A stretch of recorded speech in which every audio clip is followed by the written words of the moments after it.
What's up, guys? Jeff Cavalier, ATHLEAN-X.com. We're talking about the traps today, and I'm giving you 6 trap exercises that you have never done, or likely never done, depending upon your training experience. And the thing we want to clarify, first and foremost, when it comes to the traps, it's not just the upper traps, the things that sort of connect your ears to your shoulders. We have to, if we're going to be balanced here, remember the importance of the lower traps. I'm going to hit both areas today with these 6 exercises. Let's get going. Okay, first up is the kneeling dumbbell shrug, and the key to this movement and the effectiveness of it is the kneeling position. We're taking the lower body out of this exercise. A lot of times when people do standing shrugs, either with a dumbbell or a barbell, they allow way too much momentum from the lower body, and they're basically catching the weight at the top. Here, I want you to drive the weight up, and you can see the lower body is completely out of it, and now I have to use my traps to actually lift those dumbbells up. I'm trying to get as small as I possibly can, meaning as crunched up and as tightened up as I possibly can. Bring those shoulders not just up, but in towards my ears on every single rep. And again, I'm not allowed the benefit here of my legs helping this movement. Try to switch out to this exercise, and I promise you, you're going to see some more work being done by the traps, and in the long run, better gains.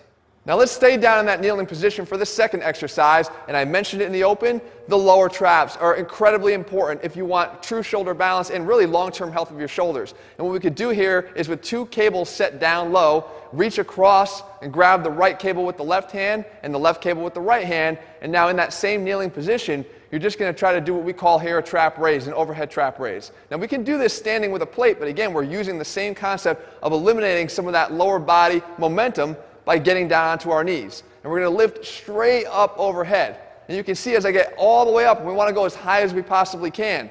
You can see that the lower traps here have to fire to make sure that our shoulder blades stay in contact with our rib cage and move accordingly. Try this and at least mix it in. If you're going to be doing your upper trap exercises, make sure you're mixing in at least 1 for 1 the lower trap exercises too. This next exercise is one that I broke out in our complete back workout that I'll actually link at the end of this video because it's got a lot of other exercises that hit the other areas of the back that you're going to want to check out. But it's our twisting trap shrug. And here the key is the position of our body in relation to the cable machine. I'm perpendicular to it. Okay, and what we're going for here is we're allowing the muscle to be aligned in a way that puts it on maximum stretch, and when we contract it, allows us to follow the fibers. I say that all the time. And the trap fibers, we know, come down and out, away from the back of our heads and down towards the outside of our shoulders. So if we align ourselves this way and we contract from here, you can see that we're actually contracting along that direction of the fibers. But we know that the traps are capable of retracting the shoulder blades as well. So we don't just end it with that shrug. We then twist and pull back into a retraction. So again, every single rep here is getting the benefit of following the fibers on the initial shrug, and then with that quick twist and pull, we're getting that powerful retraction as well. It's a great exercise combo, and again, something if you haven't tried it already, you're going to want to try it and feel the difference that this one allows. Okay, the next one up here is actually one of my all-time favorites, and it's the dumbbell shrug row. And we know that whenever we do a one-arm row, depending upon where our elbow is in relation to our body or how it travels on the way up, we can hit different areas of our back. We can keep it nice and tight and we can hit the lats, we can let it flare way out, we can hit the rear delt, but we can also initiate the row with a different muscle, and that is exactly what we're doing here. You can see that every single one of these rows is initiated. The first movement is initiated by the traps. We're shrugging first and then rowing, maintaining the shrug throughout the row every single time. I promise you, the intense contraction that you're going to feel here in the traps is one that you've probably never felt before. Start mixing in this exercise when you're doing all your other rows, because again, you have an opportunity afforded to you here to not just hit those bigger muscles of your back, but work your way all the way up to the top so we can start hitting these traps as well. Okay, now we head into the lighter weights portion of this video, and I swear, the harder portion.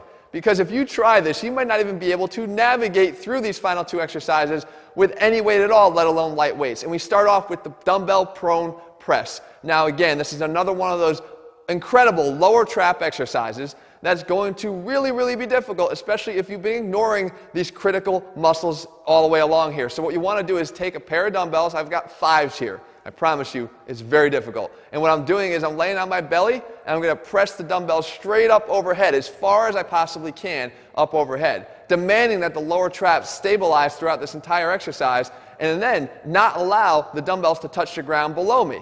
So I have to keep them raised up, so we're even working a little bit of the rhomboids to be able to keep these dumbbells off the floor and integrate them with the muscles that are right there next to them in the first place, those lower traps. You're just basically doing a shoulder press, except this time on your stomach. Okay, finally we have our reverse trap fly, and once again, light is not going to mean easy. We're using a piece of tubing here, for crying out loud, to get this exercise done, but I find it to be incredibly challenging. The key here again is to try to integrate those muscles of the upper back with the upper traps to allow those muscles to work together. Now, as I go to pull the bands back, yes, it resembles a little bit of a cable face pull, but that's not the goal. The main initiative here is to shrug your shoulders as you pull back into the reverse fly. Every single rep, go for that shrug and pull back at the same time. You will feel an intense contraction here if you're doing it right. As always, the return is key. You want to make sure you come back nice and slow to get that eccentric component as well, and then rep out again. You may not be able to do a lot of reps here, but it's the quality that matters the most. So there you have it, guys. 6 trap exercises you've likely never done before, and even if you have, first of all, thank you for being a loyal viewer. But I want you to break them out again because it's always good to mix things up, and I promise you there are better things waiting for you in your traps on the other side if you do. If you're looking for a program that puts the science back in strength, guys, gives you a lot of different exercise options to make sure we can keep those gains coming, head to ATHLEAN-X.com right now and get one of our training programs. In the meantime, if you found the video helpful, leave your comments and thumbs up below. Tell me what else you want me to cover in these videos, and I'll do my best to do that for you in the days and weeks ahead. All right, guys, see you soon.